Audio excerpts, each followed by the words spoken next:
Bon, ok, donc nous sommes rendus à l'étape du montage de la flybar et des paddles, cette partie-là. Donc, si vous regardez dans le sac, dans le bag 1, vous allez retrouver ces pièces-là.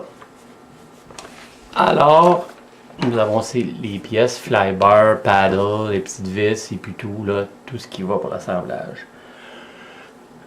Donc, la première partie consiste à rentrer le ball link.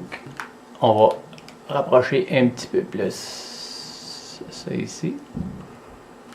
Donc, c'est d'entrer le ball link à l'intérieur du link. Donc, c'est important de noter qu'à l'intérieur du ball link, vous avez un côté qui est plus ouvert que l'autre. Donc, ce côté-là est comme plus, si on peut le voir à l'écran, il est comme plus fermé. Puis lui, ce côté-là, il est comme plus ouvert. Donc, c'est ce côté-là qui doit rentrer dans le ball link. Donc, ce côté-là qui rentre dans le ball link. Donc, c'est important aussi que le ball link puisse travailler très facilement. Donc, il faut, moi, j'ai vérifié, et puis il faut vraiment passer un petit rimmer, ce genre de petit appareil-là. Il y en existe d'autres modèles, mais moi, j'ai ce modèle-là. Puis, vous prenez le rimmer du côté où est-ce que c'est plus ouvert. Vous le rentrez comme ça serait un ball link. Et puis, vous passez un petit coup en tournant. OK, donc, j'ai passé le petit rimmer. Et puis, pour vérifier si c'est quand même potable, si avec vos doigts, vous êtes capable de tourner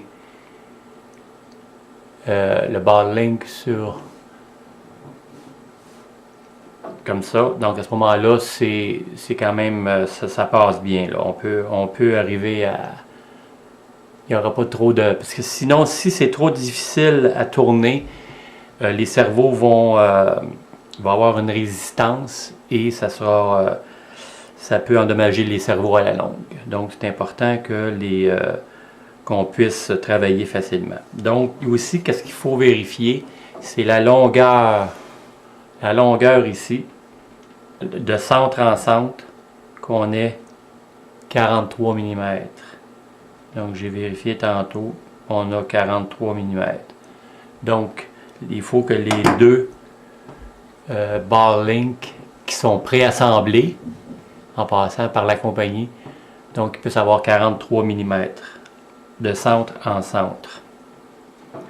Donc, je vais continuer l'assemblage de ça. Donc, la prochaine étape va être de placer le ball link, le fameux ball link ici à l'intérieur, de visser ça dans ça, et puis à l'autre bout, de placer ce petit bout-là qui va être de ce côté-là, et puis de le visser par la suite, et finalement de placer cette partie-là au bout de tout ça. Donc, je vais faire un côté et puis je vous reviens avec ça. Donc, j'applique un petit peu de CA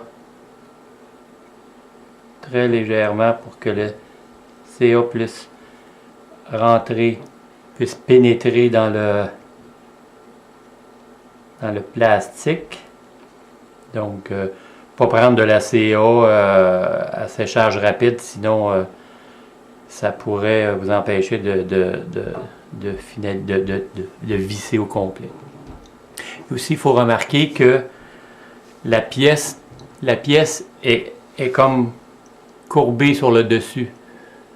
Donc, c'est important, cette courbe-là. Donc, remarquez qu'il y a une vis, la vis qui doit visser la flybar doit aller sur le dessus de la tête quand on va tout assembler le tout. Quand on va tout assembler tout ça, là, à ce moment-là, que ça aille de cette façon-là. Donc la courbe soit par en haut. Donc je vais assembler l'autre côté et je reviens. OK, donc j'ai assemblé les deux côtés. Et puis ce que j'ai remarqué que donc dans le livre, quand j'ai reçu le kit, l'ensemble de l'appareil au complet, il y avait une page d'addendum, donc avec des pièces qui avaient été oubliées dans le kit. Donc dans l'assemblage, ces deux pièces-là, ici, étaient dans le livre. Donc c'est deux petits washers qui doivent être placés avec la flybar. Donc on place ici la partie. Faire attention, la partie courbée va toujours sur le dessus. Donc je rentre ma flybar dessus avec le petit washer, mon petit espaceur qui va là-dessus, dans le tout.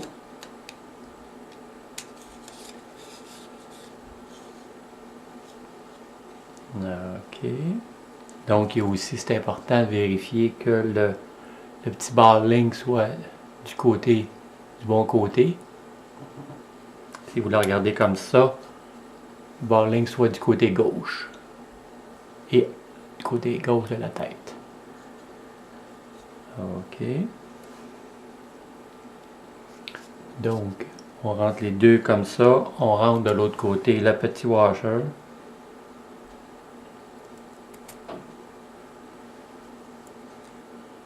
Donc, j'ai placé la flybar dans la tête et puis avec les petits flat spots, comme on dit, les petits endroits où on doit visser, les petits flat spots qui sont sur la flybar, arrivent exactement dans les trous, dans les deux trous chaque côté. Donc, et puis c'est important de mesurer la longueur d'ici à là, qu'elle soit la même de chaque côté. OK. Donc cette partie-là sera faite.